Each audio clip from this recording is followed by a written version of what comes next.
Okay. And my clock is ringing. Sorry about that.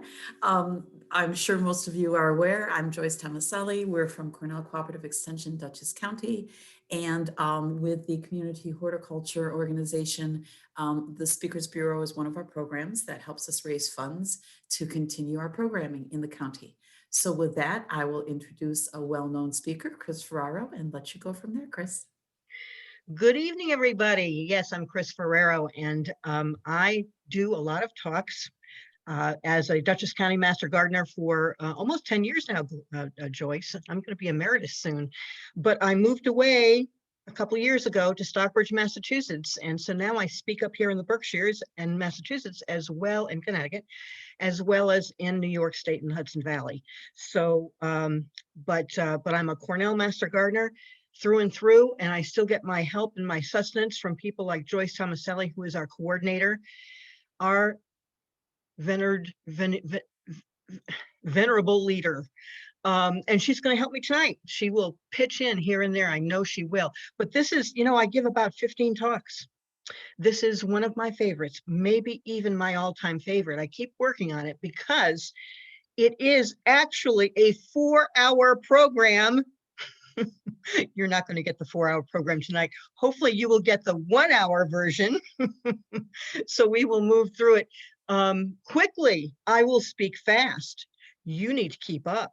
I hope that you download an outline to take notes on, but that look in your email, because if you're registered, you should have an outline and also some handouts that I'm going to mention as we go through this. Let me share my screen now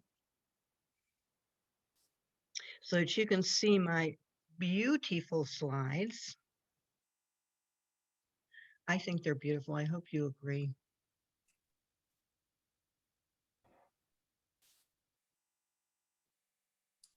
There we go. Are you all seeing my title slide, Gardening for Baby Boomers, 10 Ways to Garden Smarter as We Get Older? I hope you are. I hope my face just got very small because I am a baby boomer, as many of you are. But you know, I'm going to go over our goals here. You don't have to be a baby boomer to be part of this presentation to benefit from it. We're going to imagine changes in your home landscape design that'll reduce maintenance and increase enjoyment. Those are the two measurements for this. The second goal is that I want you to consider substituting high return plants for those that sap your time and energy. We'll go in depth on those because that's the most fun we know. And then the other two goals are more expanded upon in the 4-hour version of this class, a 4-part version. The go-to toolkit and the techniques that ease physical strain, those work better actually in person, but I'm going to give you some thoughts and have you try some things in your chair actually to substitute for what we normally do in classrooms with that. And finally, adjusting your attitude towards a future with attainable, sustainable gardens. The last two parts are kind of shorter. We'll go in depth on the first two today. So baby boomers, you're not alone. There's 74 million of us, and we all face increasing age-related physical limitations and challenges, even if you're not admitting it to yourself, or if it's in your future, but not today. If you're a baby boomer, that's what we're facing. If you were born before 1946 or after 1964, you can join us for today because you're going to benefit from this too.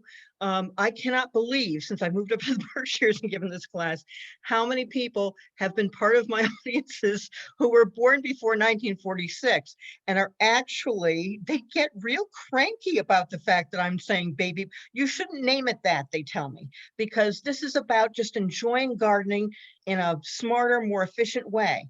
Okay, that's fine. These people are in their late 70s and into their mid 80s. And one of the reasons why they have enough energy to be that cranky is because they're gardeners. So I let them get away with that. It is not giving up. That's not what we're going to do. And you're here because you don't want to give up, but it's about growing wiser. In fact, we have, as gardeners, gone through I dare any of you to tell me that you don't learn something every day you're out there gardening. We just keep learning and discovering. It's just time to discover new things that are going to benefit us in our senior years. So, oh my aching back, the list of challenges that we have. I hate to actually articulate these out loud. People groan when I do. I don't want you to groan, but I do want you to face that we're having more trouble, or we're going to, bending over, working on our knees. I know some master gardeners who cannot get down on their knees. A lot of us master gardeners are retired and of a certain age. And yes, working on your knees is hard, but it's harder on your back not to. We'll talk some more about that. Lifting things, digging, and of course, walking, because it takes thousands of steps to do your gardening. You know that. So there has never been a better time to garden, because it's about gardening smarter, not harder. So let's start on the road to what we call sustainable attainable gardens. My friend and colleague Sue Grumet named the demonstration gardens at Cornell Cooperative Extension in Millbrook the sustainable attainable gardens. That was a wonderful name, and it's a great goal. We're going to talk about 10 ways, thus 4 hours, but we're gonna race through some of these because I deal with them in 4 parts. The first part is redefining your garden geography. The second part is reorganizing your garden content. The third part is reanalyzing your garden resources. And number 4, part 4, is readjusting your gardening attitude. So part 1, redefining your garden geography. We start at the treetop, as a matter of fact. If you look around, you've got to look at every space in your home landscape that you've cultivated, because every space you've cultivated is, yes, a garden. Too many gardens, you think? Because how do we get so many gardens? Well, we're either one of 2 groups, or maybe both. We're sympathetic gardeners. We can't find enough friends to take our divisions or to our transplants. And so we always end up doing what? Cutting a new garden. So you've divided your hostas and you say, oh, well, I couldn't possibly put some of these hosta babies on the compost heap. No, no, no, no. I'm just going to put them over here at the edge of the driveway. They'd look wonderful there, right? How many times have we done that? You know. So we also might be enthusiastic gardeners. We read a lot, we shop a lot, and we cannot possibly turn away a friend bearing a gift, and therefore we have too many gardens. There are so many. We have foundation plantings, we have pool and patio borders, we have hedgerows, we have vegetable and herb gardens, we have, oh, we can't have bare steps, we have containers, and we have perennial beds upon beds upon beds, because you know, when you transplanted those hosta babies over to the edge of the driveway, what you did was cut a new bed. Okay, so we have to admit it. So how do we simplify our landscape for our senior years? We're going to consolidate, we're going to simplify, but we're going to start by recording it on paper. Yes, on paper. You have to start with a bird's eye view, but it doesn't have to be beautiful. It doesn't have to be professional. It could be like my original plot plan when I moved here to Stockbridge, to a 1790 house that really had to strip away. This poor little house had the yard had to be literally stripped and refilled. And so I actually had a blank canvas. But you start with a piece of graph paper, and this over here. You start with a piece of graph paper, and you use a, I'm going to use my cursor over here to show you. You usually have to use a compass rose just to show where north is, because you've got to keep an eye on where the light is coming from. So I used my Church Street frontage here and said, this is north and this is south, and drew the house. Did I do it from an architect's plot plan? No, I did not. And I didn't have a measuring tape.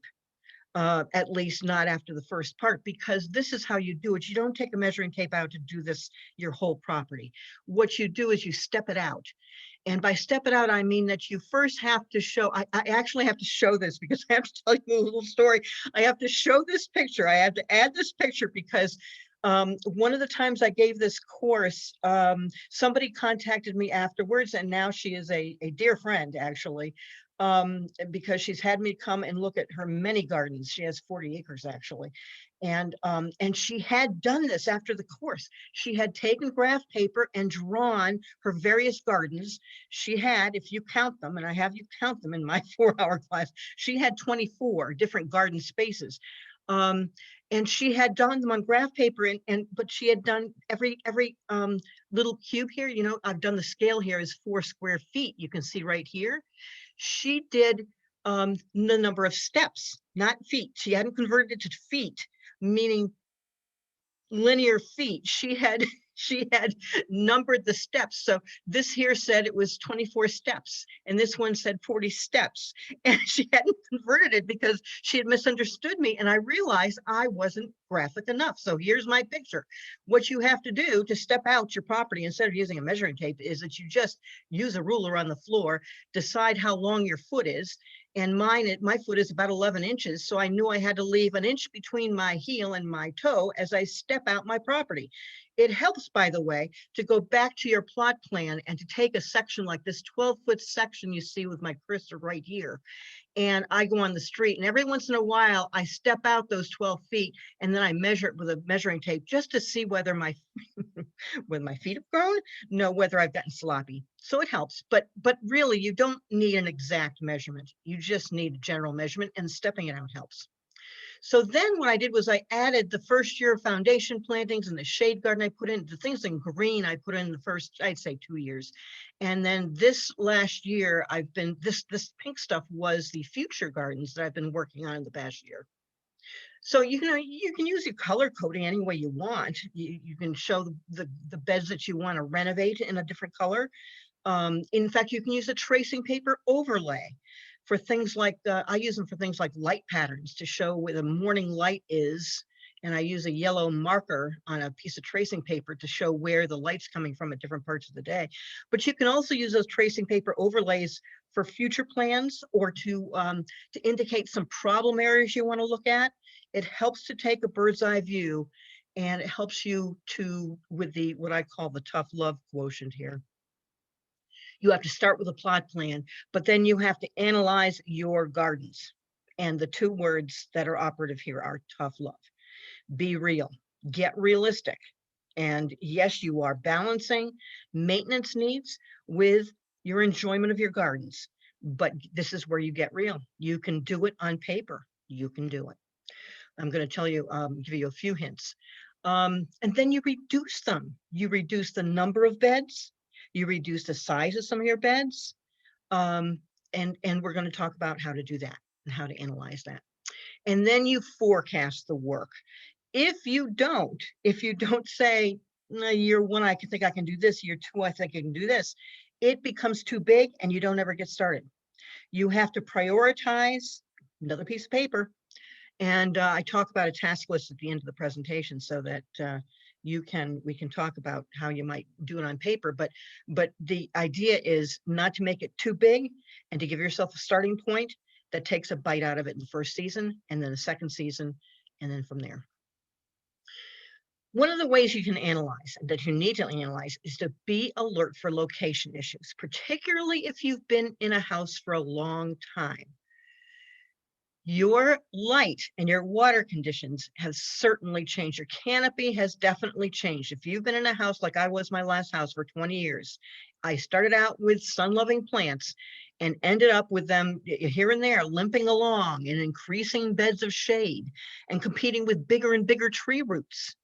Or you may have taken down a tree somewhere along the line and now wonder why you have to water that shade perennial bed all the time that isn't in shade anymore. But you have to look at what is there today as opposed to what was there 20 years ago or even 5 years ago.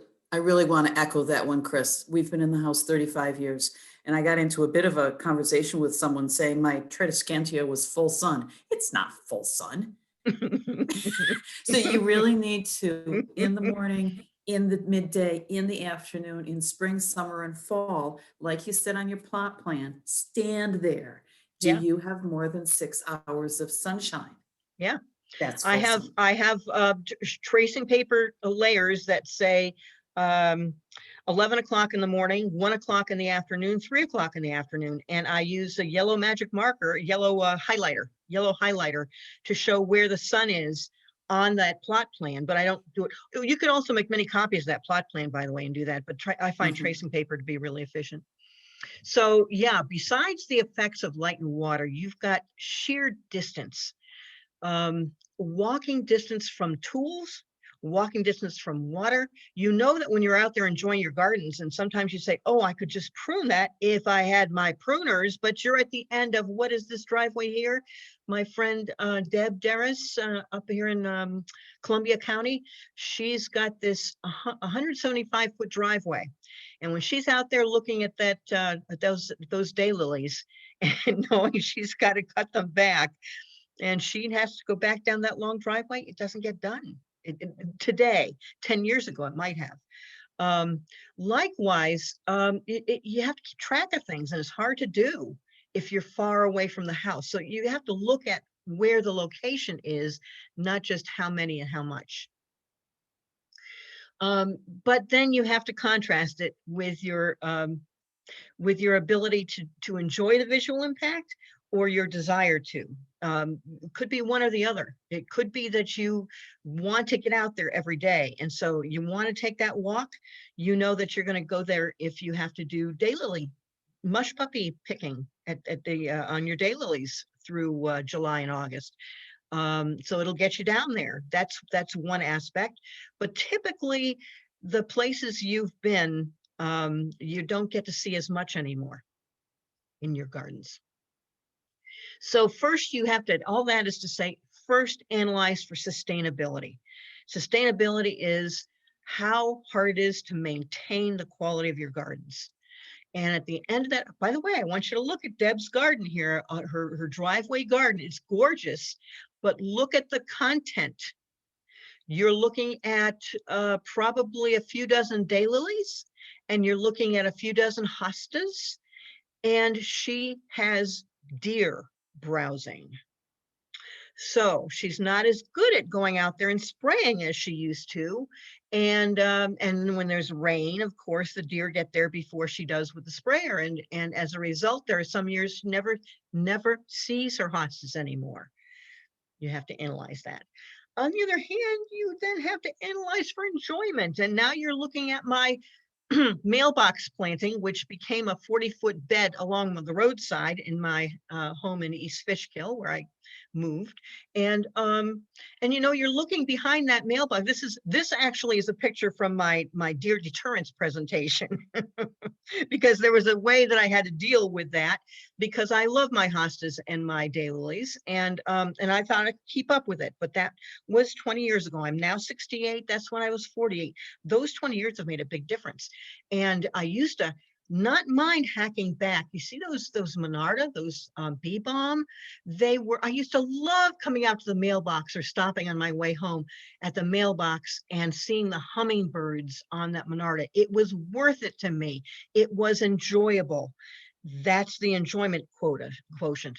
However, at the end of those 20 years, not so much. So you can deal with it a couple ways. The way I dealt with it was I moved. Okay, on to the second part.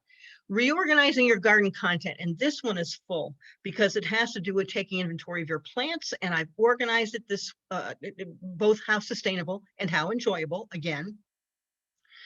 But number 2, 3, 4, and 5 of the 10 ways to garden smarter have to do with your annuals, your perennials, flowering shrubs, and changing the balance to consider more flowering shrubs.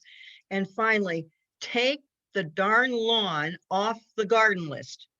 That's one slide, but we'll get to it. Annuals. So just 2 slides on annuals. They're considered the least cost efficient and the least labor efficient choices in gardening. Unless you have a self-seeding meadow design and each year the cosmos and the cleome and the coneflowers come up wherever they want and you're happy with that, then your annuals are efficient and you've got the right choices. But too many of us have become slaves to our annuals. They require bed preparation every year, shopping, purchasing every year, planting, and lots of watering, and all through the summer. And sometimes there's never enough watering, like the droughts that we're going through now. So how much do you depend on them? There are three typical reasons people rely on annuals. The first one is you fill your beds with favorites every year to substitute for permanent plantings. I mean, you have full beds of annuals because you haven't decided what else to plant there. And so every year you put you buy 2 flats of begonias, bang, you're done, right? But you're not done. It's labor intensive. And by the way, expensive. The second reason is you use annuals to fill in the color in your perennial beds. Even among master gardeners, it is the holy grail of gardening, sequence of bloom. How can you keep something flowering every part of the season? I mean, we're not going to be happy if we have to go a week or two without flowers. So we fill in, we have a crutch. Our crutch is annuals. We fill in with annuals, but that means you're in your perennial beds watering and doing a lot more maintenance than you should in your perennial gardens. Another one is sheer habit. As in, this is what I learned at my mother's knee. And it could be, something that is really dear to you because you remember your mother doing this with your mother and you do it every year. But, if you're doing it just out of a knee-jerk reaction, so to speak, think about this. Baby boomers were growing up in the 50s and 60s when the perennials industry wasn't yet in full swing. Perennials were not considered a part of the industry until the 70s and became big in the 80s. And until then, it was about annuals, and that's what our mothers did. And that's what mom did. And it may be important to you because of sentimentality or a way to bring back their childhood experience. And I am not here to tell you to stop doing that. But we have a lot more choices today. So, by the way, there is a fourth one. You create containers to use as portable color, and you can plug them into places in your gardens. Take your containers to a place where there isn't any flowering right now. You decide on moment's notice that you need some more color over there, and that's where the geranium goes. Until 2 weeks from now, when the geranium gets moved someplace else. That is the way I use annuals. But you could use the annuals any way you want, as long as, I'm going to tell you, just make the choice thoughtfully, because you need to know that they sap your time and your resources. But now we get into perennials. And you think perennials should be less labor intensive. And by most regards, they are less than annuals. But you have lots of different kinds of perennials, and they act differently in different people's yards. I'm going to give you 3 principles here. Number 1, across the board, you've got to wipe out your invasives. Now is the time to do it. Gird your loins. You're baby boomers. There's no time to waste. Get rid of the invasives and thugs. We'll talk about that. Swap out the needy Nellies. There are lots of plants on the menu. You do not need to have your divas out there who take your time and attention and don't give as much back as some other things that don't need that attention. And finally, in general, use the right plant in the right place. There is even the best plants, when planted in the wrong place where their needs aren't met, aren't going to meet your needs. So let's start with invasives and thugs. Invasives are different than thugs. Aggressive is not invasive. Invasives is a word we as master gardeners reserve for the plants that are on the Department of DEC lists, whether you're in New York State or Massachusetts or any place else. There is a conservation list where they have noted, where they have taken some of the plants that you all know as the worst of the worst, and they have defined them in a way that says that they are going to drive out and outcompete natives in open land, and therefore they need to be gotten rid of. and there are various efforts in various states, but they're different from thugs, the ones that are just bothersome, that just spread, and you can get rid of them, but you haven't. You've let them have their way, and they're aggressive. They both need to get out of your garden because you don't have the space, the time, or the energy anymore. So it's time to get rid of those gifts that have worn out their welcome. Can I volunteer my favorite, goosenecked loosestrife? Oh, now see, now that's, I love it, and it's a I love bug. it too, It's a but it bug. is. So I have it in one place, by the way, where it hasn't gotten out of control because I mow around it, because I use those as cut flowers. But yes, everybody's got, oh man, people, this is where in-person meetings, and you can put them in chat. You can write anything into chat that you want to. Oh, I didn't say this at the beginning, but you can either interrupt or you can put them in chat because Joyce is watching the chat and she'll interrupt me for you. If either that or we can wait until the end for questions, but I'm flexible. But in the meantime, yes, this is one where deer rage is second only to invasives rage. People get really emotional about the plants they've been working on. Now is the time to get rid of them. Whether you're talking, by the way, on the left, you see agapodium, which is bishop's weed or goutweed. It looks like snow on the mountain, which is a variegated annual white flowers. It looks like euphorbia that's almost as invasive, as aggressive, but it is not on the New York State invasive list. It is on the Massachusetts invasives list, and it needs to be gone, but it can be pulled easily, actually. Japanese barberry, on the other hand, and multiflora rose are two woodies, as we call them. They are dangerous. They are on the invasives list of every state that I know of. Every one of those little red berries on that Japanese barberry, if a bird eats that and then poops somewhere in the field adjacent to or not adjacent to your property, that then becomes the Japanese barberry copse that will outcompete native species. And guess what? Deer don't control Japanese barberry. So this is the kind of thing you need to get rid of. And we go through a lot, by the way, a lot of time, not a lot of time, but more time to talk about the options for how you clear the decks.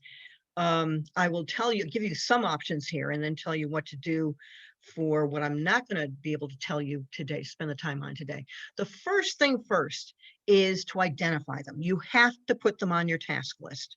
And again, we'll talk about your task list later, but you've got to get them on the list, and to get them on the list, we first have to find out what they are. In some cases, people don't know what they are, but Joyce can tell you. Cornell Cooperative Extension can analyze whatever plant that you've got that you can email Joyce a picture of. And by the way, when I tell you to go see Joyce, I don't mean necessarily in person. She is available on email and by phone, but go online and I don't think this is on my handout. I have my email on my handout because I welcome people's exchanges and questions and observations, comments, but if you want to access Cornell Cooperative Extension's wide range of services, Joyce is your entry, and you go to CCEDC.org. That's CCE for Cornell Cooperative Extension. CCEDC.org is the address of our cooperative extension, and you just click on gardening, and you'll see the information to get to your questions to Joyce, and you can email her a picture. And whoops. I put it in the chat. Oh, good. So if you haven't identified them, that's the place to start. The second thing is you need to, if nothing else, if you can't get out there, oh my gosh, I can't go and dig right now. I've got the baby, I've got my grandchild, I've got the dog, I've got whatever's keeping you inside or out of your gardens. You've got to at least go out there and lop them off before at the top.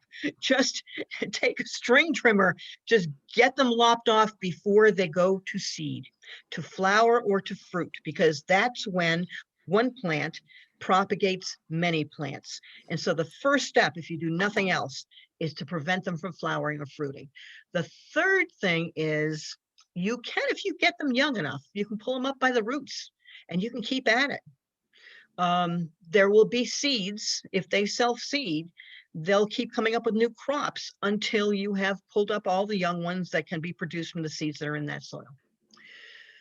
You can start early enough in the spring, you can smother with black plastic. But if you're talking about woodies, shrubs that have a woody structure that lasts through the winter, older perennials even, that's spread by underground runner, and that would include gooseneck loosestrife, as Joyce talked about. It can include lily of the valley. It can include pachysandra. Those things you really have to get down and dig, because those underground runners can be 8 inches below the surface of the soil. So you've got to dig them out. Is one option, but I will say that if you're talking about something as dangerous as poison ivy, you don't want to fool around. You may have to get out the chemicals. And again, CCE has guidelines for chemicals, because the key is that you have to read the label. You do not use any chemical unless your plant is indicated as something that is directed at. For example, poison ivy is a woody vine, and therefore you won't have much luck if you're spraying Roundup on it. You need a different chemical entirely. And so when in doubt, you go to Cornell Cooperative Extension and you click on gardening. There are lots of resources out there.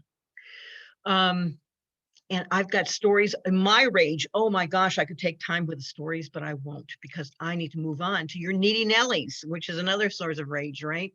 Why won't they behave? You've got water hogs. You've got, I mean, why do you have to water plants after their first season of setting root, that is? Why do you have to water plants in a perennial garden? You should not have to. When I design a perennial garden, I don't want to have to come back to water them. I don't want to have to stake or tie them up. That is anything outside my cutting garden, because peonies and dahlias to me are worth it. And they don't look all that bad if if staked up in the way that I've got them staked up. But see, there I am making excuses for what I enjoy the most. Otherwise, I don't want to grow things that flop. I don't need them. I don't want my good citizens, my good garden citizens, to be driven out of the garden, to fall to one overactive mother plant who is helpless to her need to propagate. Common milkweed, I'm looking at you. If you've got a mother plant who's propagating all over your gardens, and driving out plants that you otherwise would want, you need to get rid of those self-seeding survivalists. And deer bait. Well, I should say any candy for wildlife that you'd rather not invite. And so as a result, I don't plant sweet potato vine in my containers anymore, because woodchucks come. And since I got rid of my beautiful, I had to get rid of my beautiful perennial hibiscus, as well as some other things that I identified as being the magnets for my Japanese beetles. You don't need chemicals for Japanese beetles. You just have to see where they're coming to. And if you don't want to hand pick, get rid of that plant and try another, because Japanese beetles only love certain plants. In general, it's time to set standards for your plants. And those standards, by the way, those standards are there to balance, again, the sustainability with enjoyment. So I've attached handouts with standards of behavior checklists. The one for perennials, in fact, the one for shrubs, they both start with cold hardiness.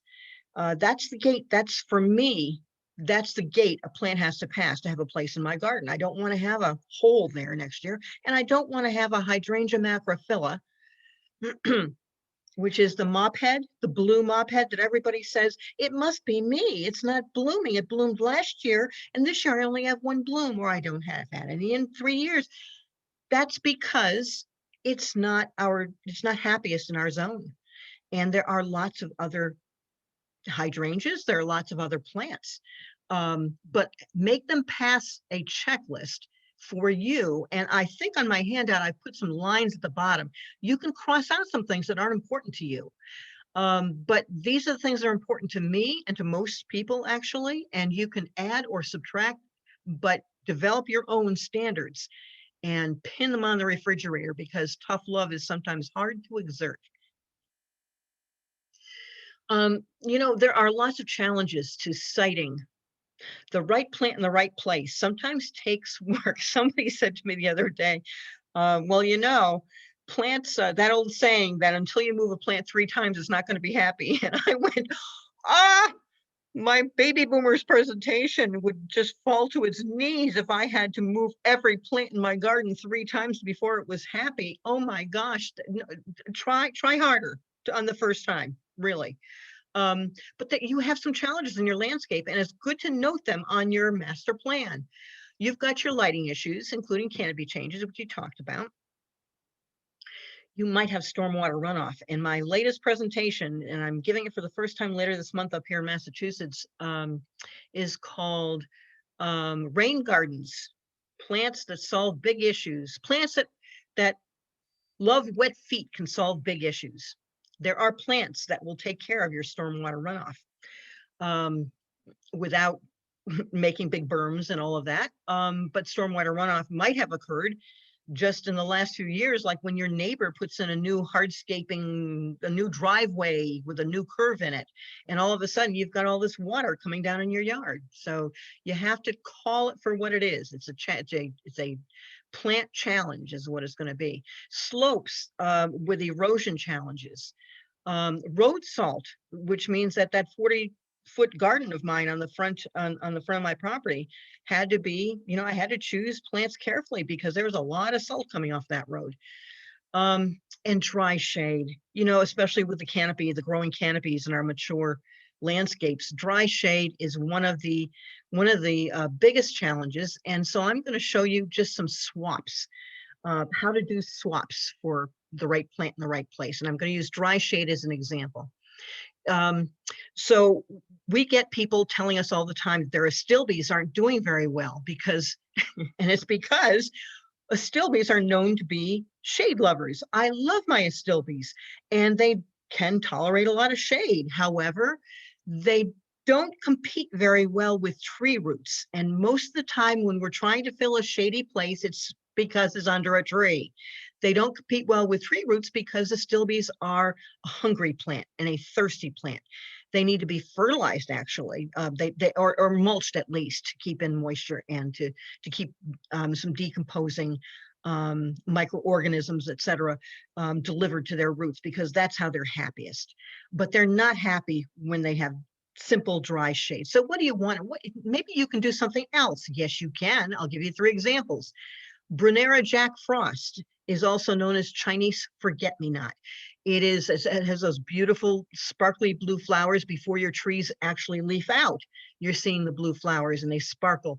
The Jack Frost is a variegated Brunera, and it therefore when your trees do leaf out, the foliage keeps shining and really lights up the shade. It's a great plant for dry shade. Epimedium, there's hardly any better, because epimedium is the sturdiest little devil, and you don't want to give it too much fertility, actually, because it'll take off. But under a tree, it's great. It's almost evergreen. It goes until November. If you've got a tidy Gus like my husband, who wants to have everything, takes a scorched earth approach to fall cleanup, this guy is sitting there looking just as perky and green in November. And it doesn't make my husband happy, or it didn't. He's learning. But epimedium comes up early in the spring, and you see the reddish tint of the leaves, and has these beautiful little, very subtle yellow flowers. These things stand up on the wiry stems, but the leaves stand up so nicely and it mounds, and it spreads slowly, and it's a great dry shade plant. Virginia cordifolia is a nice flowering plant for early spring. It has those unique kind of stalks. The stems come up very sturdy with bright magenta flowers, but the foliage is almost evergreen. It's like holly.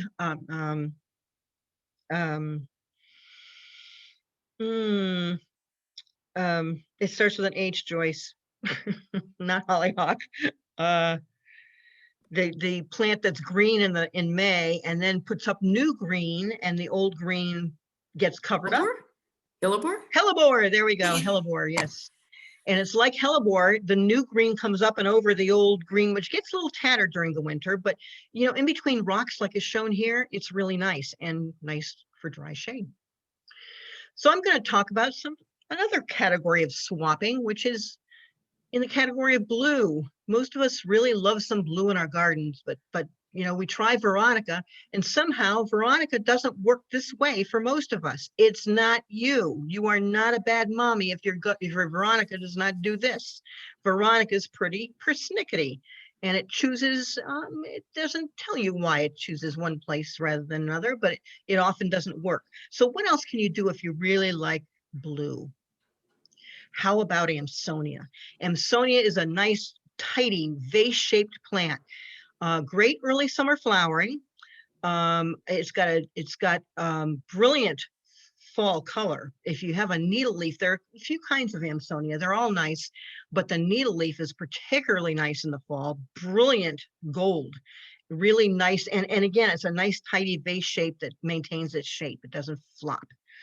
Ceratostigma, plumbago. Who wants to call this beautiful plant plumbago? So learn ceratostigma, okay? Ceratostigma is actually kind of a ground cover. It can be 8-9 inches tall.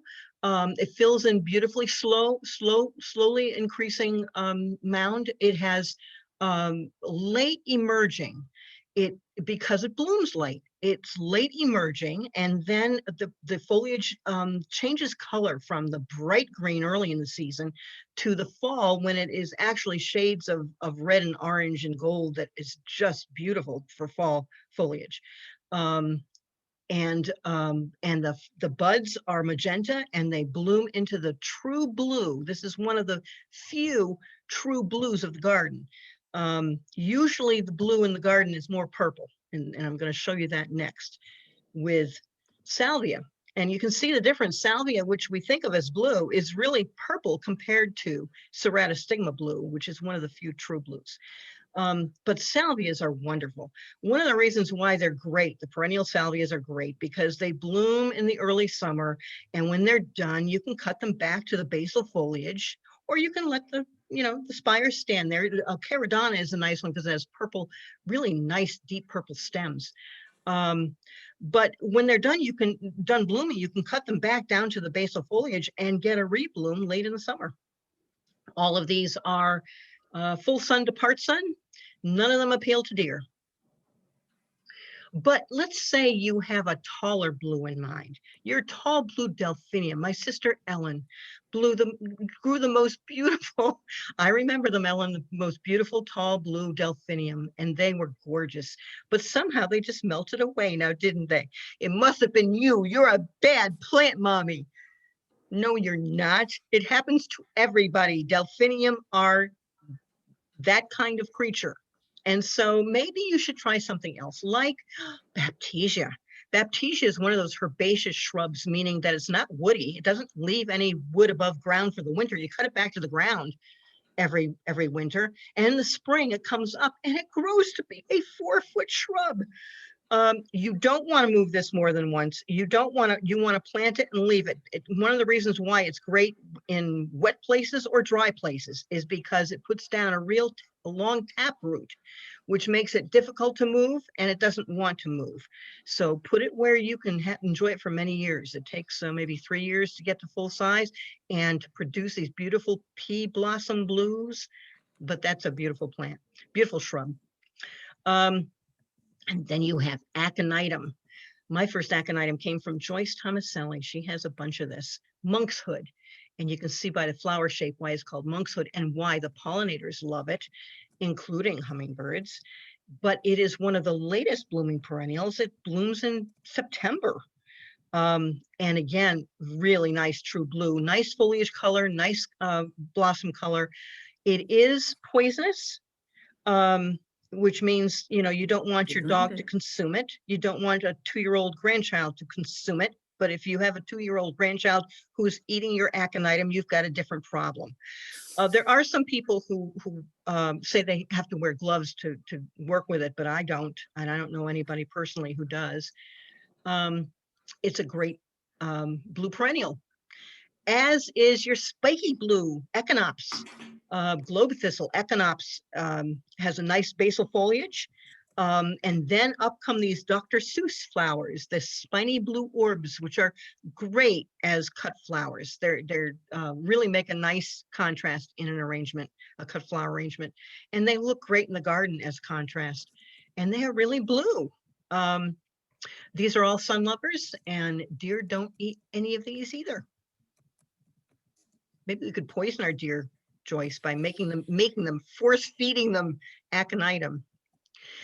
So this is what I want to leave you with. You don't need those needy Nellies. They're not performing for you. And by the way, this is not my garden. I don't do this to my dahlias. If I had to do this to my dahlias, I would not grow dahlias.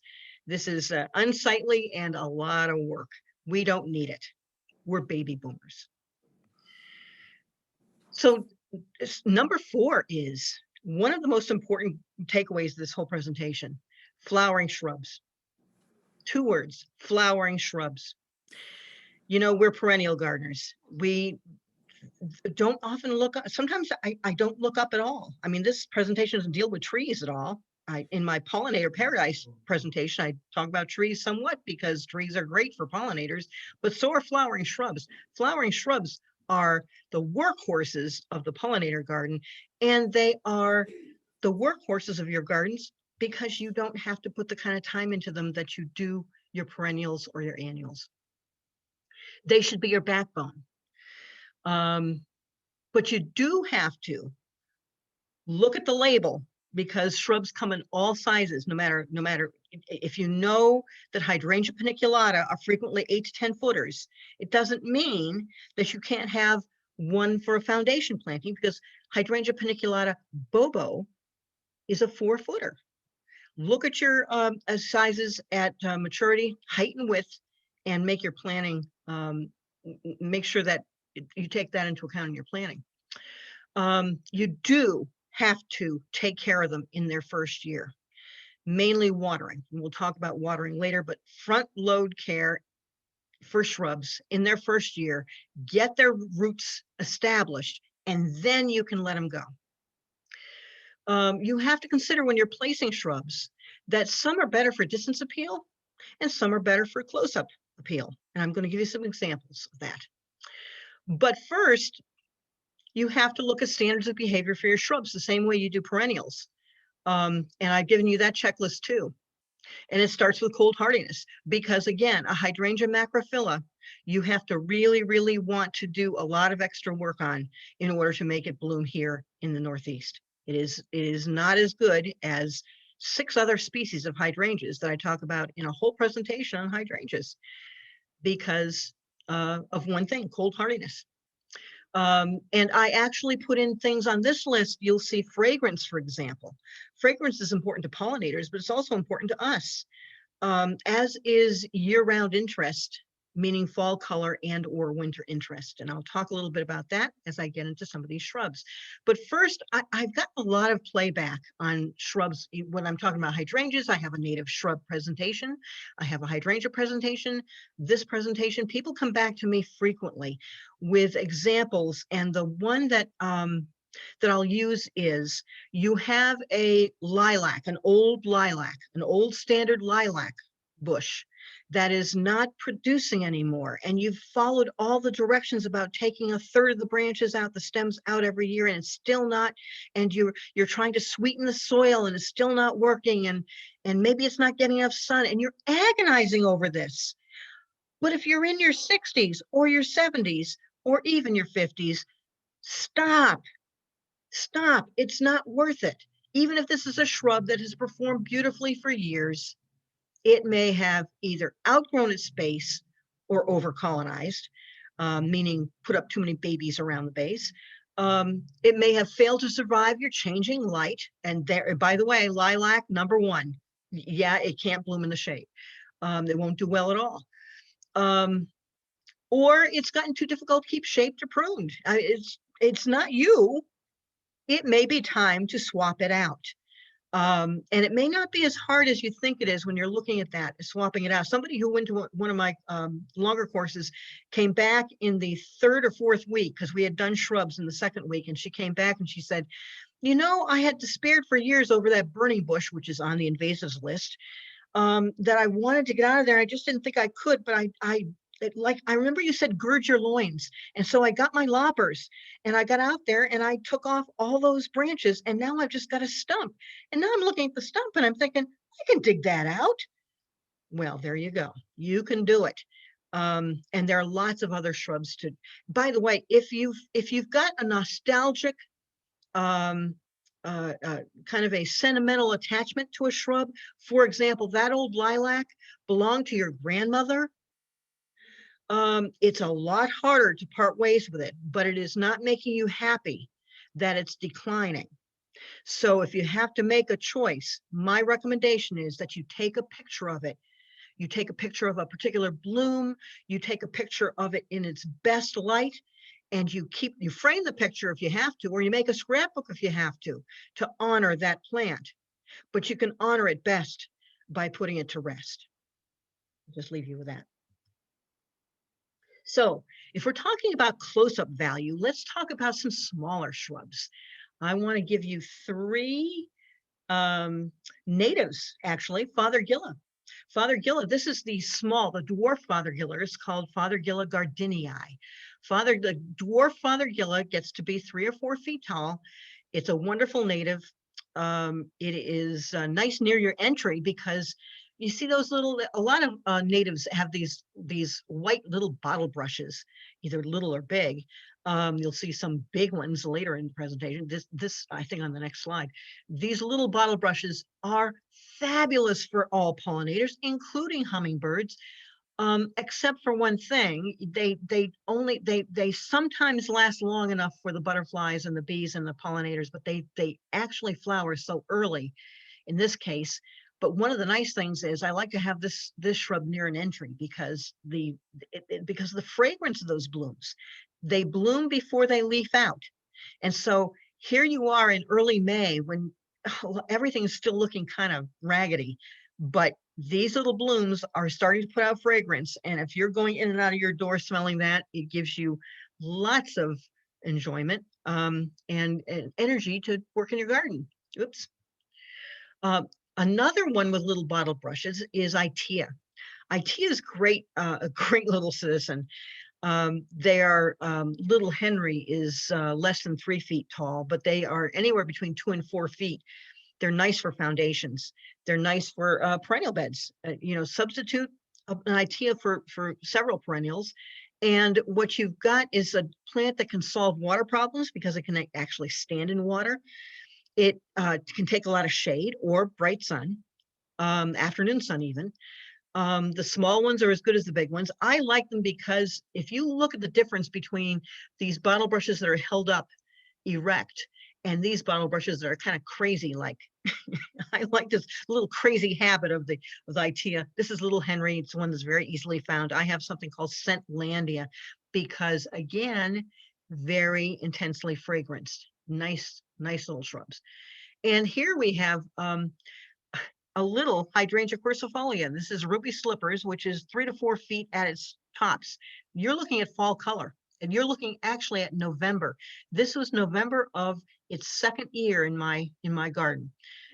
It had the second year it had like just 3 of these panicles, which you get with oak leaf hydrangea, the beautiful panicles that go from rose to bronze by the time November hits. But this ruby slippers is still blooming pink in November. And look at the color, the purple, deep purple color, these beautiful big oak leaves. Although this is a dwarf, so the leaves aren't quite as big as oak leaf hydrangeas, which are, again, could be 8 to 10 feet, full-sized ones that are great for other parts of your landscape for distance appeal. But oak leaf hydrangeas are good for 4-season appeal. Even in winter, they have these sienna-colored stems that have exfoliating bark. Very interesting, very nice citizens. For distance appeal, consider a 9-bark, a big dark leaf native. They're almost all dark leafed. Diavolo is the most common, but there's some that are more orangey that have, I think one's called cinnamon spice, but they're dark leaf, which is a great contrast in your hedgerow or often a distance at the edge of your woodland. Or it's spirea type blooms that go from pink to light pink to white early in the season, and the pollinators love them. You've got a big beauty, bottle brush buckeyes, can take quite a bit of shade. They are, you can see the scaffolded foliage, the way the branches are held is called scaffolded foliage. And those Those bottle brushes are about a foot tall, and hummingbirds love them. They bloom for a long time, early to midsummer, and they are great big shrubs. There is no small bottle brush buckeye, but they take some time to achieve size. So plant one now because we're not young. This is not so big a shrub. The weigelias are 4 to 5 feet maybe, tall and wide. But the dark leaf wine and roses and other in the wine series, other ones there are smaller ones, but wine and roses is the full size one at 4 to 5 feet, probably 5 feet high and 6 feet wide. But the thing that's got distance appeal is that they are really prolific bloomers, and their blooms are typically this magenta, and different colors of pink within the magenta, and contrasted with the dark foliage is great from a distance. Also great for hummingbirds. These are all, this is not a native, but these are all relatively deer resistant. So I'll leave you with those shrubs and go on to lawns for one slide, because all I want you to do is to take these off the garden list. They're taking too much I will guarantee you your lawn is taking too much of your time in your family. It might not be you, it might be your wife or husband, but somebody's spending too much time on the lawn, or it's a lawn service, because our suburban standard requires, whether it's a service or you or your husband or your wife running around that lawn with a chemical spreader for fertilizer and for pesticides and for herbicides and for any number of other treatments, grub treatment, and it's too much. It requires too much water, too much time, too much effort, too many chemicals. And so we want you to take it off the list, because there are certain actors in your lawn that are going to win no matter what you do. Creeping Charlie is one of them. That's ground ivy. Moss might be another one. Moss under your trees. You keep trying to seed under the trees, the moss will win. What's wrong with moss?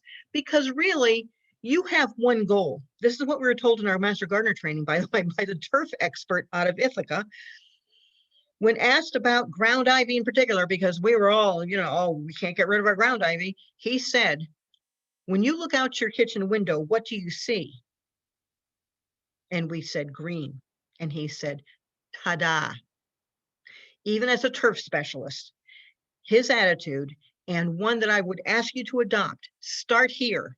Your goal is that you see green. And that's when you drive in your driveway, when you look out your kitchen window. But the pinch point is whoever is mowing the lawn, if it is you, your husband, or your wife, whoever is mowing the lawn is the one who's saying, oh man, we got to take care of this ground ivy, because that's when you see it close up. I suggest you just put earphones on, play music, and don't look down when you're mowing the lawn, because all you want to do is have distance appeal in your lawn. Take it off the list. Okay, so on to part 3, where we have number 6 and number 7. And this is where we start to go really fast, because we have our garden resources and our processes, which we want to talk about very few priorities. And so I'm going to limit it to very few, that you don't need a lot of complication in your garden life. For plant and soil health, they are smart watering, smart fertilizing, and smart mulching. And if you do these 3 things, you don't have to do smart spraying with pesticides. You notice that's not on the list. Clear off that shelf out of your garage and make your life a lot easier. Don't have that hanging over your head. Concentrate on these 3 things. So watering. So smart watering is your first year plantings. Like I said about shrubs, you just want to make sure that the first year these plants establish good root systems. And to do that, you do not sprinkle water every day or 3 times a week. Sprinkle, and the 1/2 inch on the top of your soil is wet. And your roots are supposed to reach up for that? No, you want deep watering so your roots reach down and establish. And the deep watering that you're going to do is only needs to be done once or twice a week. put out a rain gauge and make sure that you have at least an inch of rain every week and embellish it where you need to. But don't think that because you have a thunderstorm that you've got your inch of water, because that may just run right off. And again, you've got a half inch of soil that's wet. You need deep watering that first season. Using the right plant in the right place. So it does not need regular watering. The best sign that you've got the wrong plant or the wrong place is that you have to water all the time. It's a diva that droops if it doesn't get water every couple of days. Oh no, you don't need that plant. On the other hand, if you're talking about vegetable beds, you do need constant source of moisture, and we recommend, first of all, we recommend raised beds, but we recommend using a soaker hose and a timer so that those beds are getting a constant source of moisture.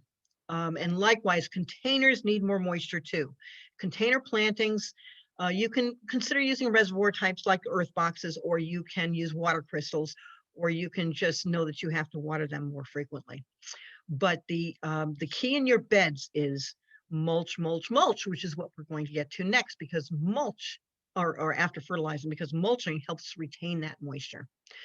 Fertilizing is simple because it starts with having good soil that you're planting in. You're amending your soil when you're planting. Or if you start now to renovate a garden, you want to amend the soil around the plants with organic matter. And that typically is very easy. Even if you don't compost at home, you can get compost in a bag. Compost is always a good idea. It helps sandy soil retain water better and nutrients. And in clay soil, it helps the roots have room to grow and helps the drainage situation. It's always a good idea to amend with compost when you're planting. If you're going to do fertilizers, I suggest limiting fertilizers to organic, because we have found that if you're using synthetics, and I call it blue water, let's say, if you're using blue water, it's kind of like a plant cocaine. You can't do it 1 week and then leave it for 2 weeks. You've got, once you start doing the synthetic fertilizers leach out very fast. And so you've got to keep at it. Whereas if you have a slow release granular like Espoma makes, you know, the makers of Hollytone, they make a lot of different slow release granulars, including one for your vegetable garden. They're excellent. They save a lot of time. They're organic. But that way, you know, you're really not doing that for your perennial gardens or for your shrubs necessarily. You're really concentrating again on your containers and your vegetables. So mulching, first of all, we say use organic matter wherever possible. There's nothing wrong with shreddy bark mulch, but we want you to consider mulch that contributes to plant health as it decomposes. Saves you from bagging and disposing these things, chopping leaves. But even if you don't have a leaf composter, you can run a lawn mower over your leaves several times and break them up, and that makes a great, especially for vegetable gardens. That's our favored mulching for around vegetables. A layer of newspaper and then chopped leaves on top. Grass clippings works, but you want them to compost a little bit, decompose a little bit, dry a little bit, so they're not going to burn the plants that you're putting them around. And pine needles are great, particularly for woodland gardens. It's just really pretty. Do not worry about pine needles raising the pH of your gardens and making them acid. Research has found that pH process goes on way deep in the soil, and it takes years for those pine needles to break down enough for that to happen. So don't worry about that. We say you could even grow perennials densely, which we recommend in our pollinator paradise presentation, because that's a natural weed block and it keeps the sun off the soil and keeps moisture in too. If you grow perennials densely, or if you put chopped leaves around your perennials, you can, and they kind of grow up and over it. That means you can limit your purchased mulch to just the pretty edges of your garden. That's because that's the only time that you're looking at, the only place you're looking at it. And you don't have to mulch entire gardens. That is a real sapping of your resources. This is one that we do in person, focus on your health. It has to do with your back, your toolkit, and some stretching. All I'm going to say about your aching back is make sure that you adjust your work height so that whether you're talking about a raised beds are good, but training your vegetables up trellises, etc., is good for vegetable gardening. But if you have to get down, and there's no substitute for getting down a lot of the time, look at her knee pads. Those knee pads are really good gear. They're on you, so whenever you have to kneel down, you don't have to go running for a kneeling pad. They're on your knees. But notice that she's kneeling on one knee. That helps your back. Take a one knee stance and then shift to another, to the other knee, to another knee. This is a tool that I use because, and by the way, I have one that's 25 years old. They're still selling this. Look at, Google it as folding knee pad, because those two arms right there fold in, and this whole thing can hang up on a wall. It's not just a kneeling pad that helps you, that helps you get back up once you're down. It's also a bench. If you turn it over, you can sit. It's a very nice tool to have. This is an important little section. I'm not going to spend a lot of time on this picture. There's not enough time to deal with this picture. This picture must have been staged by a 25-year-old creative director, is all I can, and a male one at that, because it is an opinion of mine, which is expressed by this photo, that the only piece of equipment that men, and I know there are men watching this, and I don't mean to single you out or even to stereotype you, but I have found the only piece of equipment men love more than your power tools is your wheelbarrow. Women only use wheelbarrows when there isn't enough room to store a cart of our own in the shed, because wheelbarrows are not just unwieldy, they're dangerous. They're dangerous on slopes. They're dangerous for your back. And as we get older, there is just got to be, you've got to give it away. You have got to give away your wheelbarrow. This is what you should have, is a cart that has two wheels, not one, two big wheels, air-filled to take care of all those uneven, places across the yard. Two air-filled tires. Yes, the front has a dumping shape, but the back, if you notice, has not two wood handles. It has a U-shaped handle, and that's the other critical part of this, is that you can push it or pull it one-handed or two, and it is very stable, much more easily worked than. And by the way, this is the one that I got. It's a Tom Thumb, I think. There are many versions of this particular one you'll see online, because they keep changing them. And I got this because I was tired of using my husband's wheelbarrow. Well, now here in Stockbridge, we don't have a wheelbarrow. We have two of these. Likewise, look at your tool bucket. I want you to empty out your tool buckets and look at everything you've got in there, because you probably had things in that tool bucket 20 years ago that you're not using today, and you need some new things. For one thing, your hand pruners, what we use hand pruners for, and they take a lot out of us, our hands and our arms, is 75% of what we use a hand pruner for can be dealt with these little snips. These snips are great, and they're great for harvesting vegetables. They're great for deadheading flowers.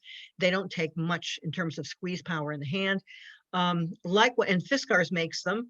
Fiskars also makes these really lightweight loppers. You don't have to be the Hulk anymore to have long-handled loppers that you can't work. No, take a look at some of the Fiskars short, light, powerful loppers that you can put in your toolbox.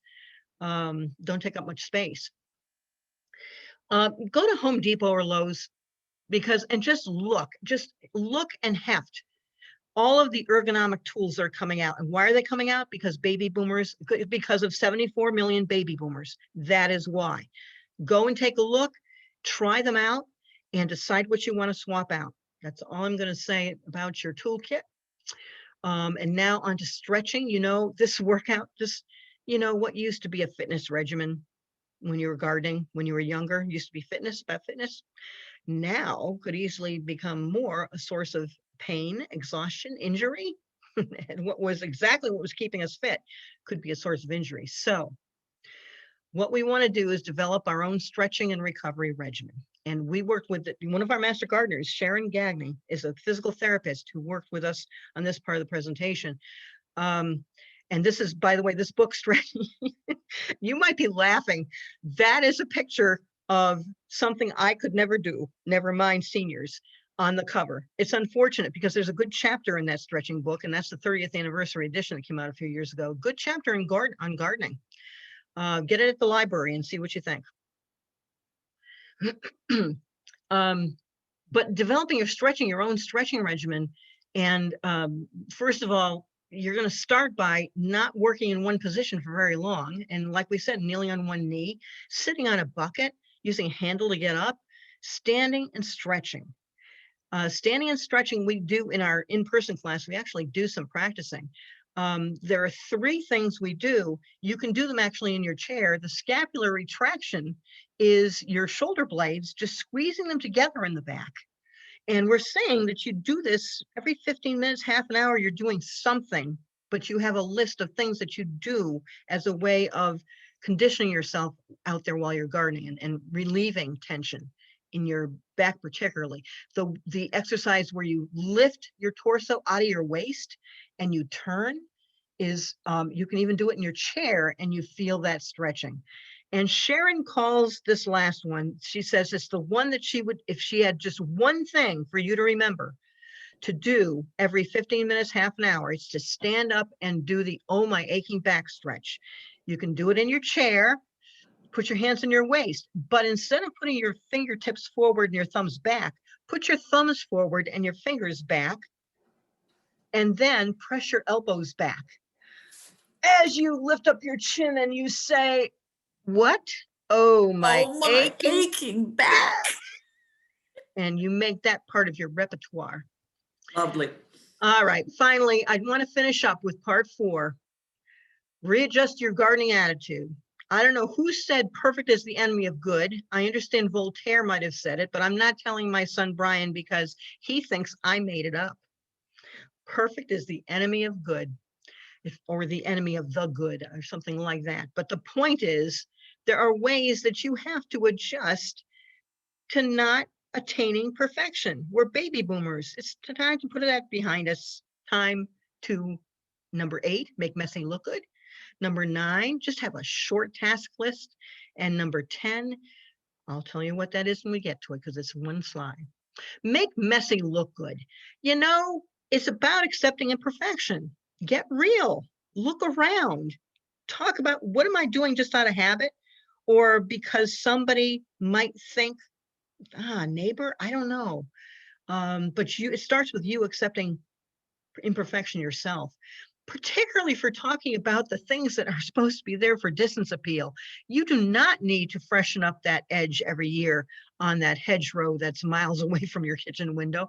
And you don't need to prune all those shrubs every year. In fact, this picture right here is, again, my friend Sue Grommet contributed this to my hydrangeas presentation, because these are a hedge of Hydrangea paniculata limelight, which is a very common paniculata. It's a big one. This is an 8 to 10 footer, which she has never pruned in, I think she said 20 years she's had them, never pruned them, never had to prune them. Paniculata hydrangeas, you can go and fuss with, they love it. I mean, you can shape them and cut them down. You can cut them down to the ground and regenerate them. You can do anything at any time with the hydrangea paniculata. It'll still bloom its heart out, even if you totally neglect it.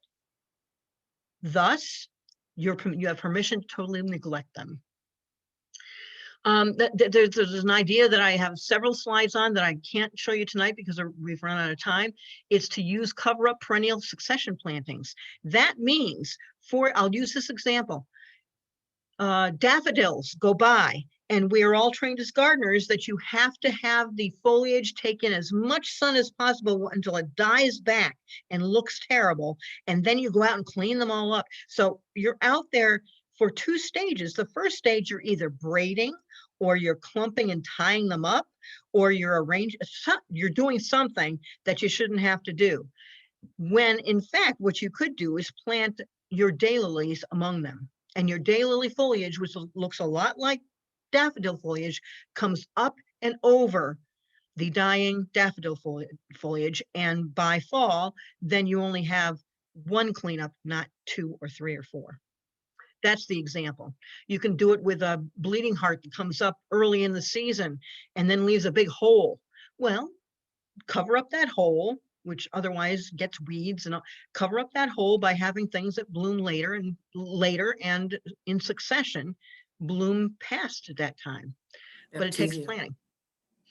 And finally, there are ways to cheat the eye, because the eye in a messy place seeks a place to start in a scene. When the human eye encounters a scene, it looks for a place to start. If you've got a very messy scene, it sees messy. And if you give it a place to start, it won't see messy. So we say it's all about the edge. If you give the eye an edge, a clean edge to look at, that garden can have a lot going on in there that it doesn't get tended for weeks, but the edge is clean because you clean that up at the beginning of the year and you mulch the front part of that edge, then it all looks nice because your eye starts there and it looks clean. A curving edge is even better. Densely planted perennial beds, therefore, just need mulch on the front edge like we talked about. And in fact, you could have a meadow. If you wanted to convert your entire backyard to a meadow and you're worried about it because it looks a little messy, all the meadows you've seen, it's just chaos. You give the eye a place to start by mowing a path through that meadow. And you don't even need this beautiful little grapevine edge here because your eye starts with that curving line and then everything else looks orderly. Consider that. You could have a wildflower backyard. Number 9 is consolidate your calendar. Get a short task list, one that can fit on one page.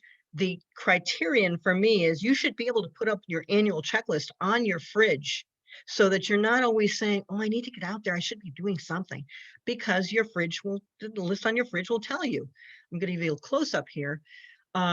What I have done, by the way, is to give you as a handout this as a sample, but I also gave you the Excel spreadsheet, which means that you can create your own list. This column here allows you to put this year's date in there so that you know when it is this year, and next year you just bring it back up in your computer and put in another date.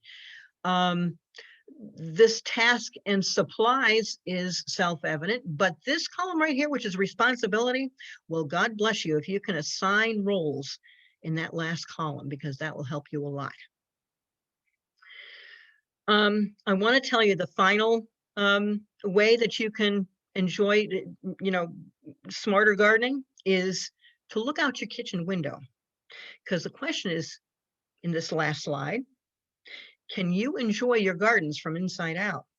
If you can only enjoy 0% of your gardens by looking out your kitchen window, then you know where you have to start, because you need to enjoy your gardens from inside as well as out. And that, along with, oh, by the way, references are available at your library. I invite you to take books out, go and explore your library shelves, because there are wonderful garden books there. There are more gardening books online in the Mid-Hudson Library System, and East Fishkill Library can get you those books anywhere they are in the Mid-Hudson Library System.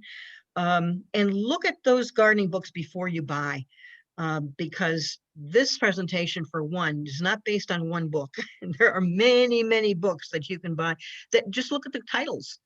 And you know that there are lots of books that contribute to your learning. I want to thank Donna Crozier and Sharon Gagney, as well as Joyce Tomaselli, for helping with this presentation. And I want you to enjoy gardening as long as you can. Do we have any questions, Joyce? Thank you. We had a little bit of chatting back and forth, a comment about Brunnera being deer resistant or not. And so I went over and looked at Rutgers, and it wasn't listed in Rutgers. And Missouri Botanical says it is deer resistant, but then as you teach with wily wildlife, sometimes no matter what, deer will eat something. So yeah, particularly, by the way, one reason why people notice it with something like Brunnera is early in the season, sometimes deer and sometimes the young deer are experimenting, and you'll see a nibble, but you won't see it eaten to the ground. Yeah. And so, yes, we have recorded this presentation, and when I get the recording downloaded and uploaded, I'll share that with Amanda, and she can share it with the attendees so that you can watch it again or share it with a friend. Oh, all right. I just saw one of the chats. Thank you all. Oh, hi, Eleanor. I see you there now that I'm not sharing my screen. Hello, People everybody, were and hiding thank you for behind their attending. names. It was Thank you nice to see very you. much, Chris, and thank you everyone for joining us and supporting our programs. And don't go out and garden too soon. The soil is still wet. Don't compost it, or don't compost it, don't compact it. Right.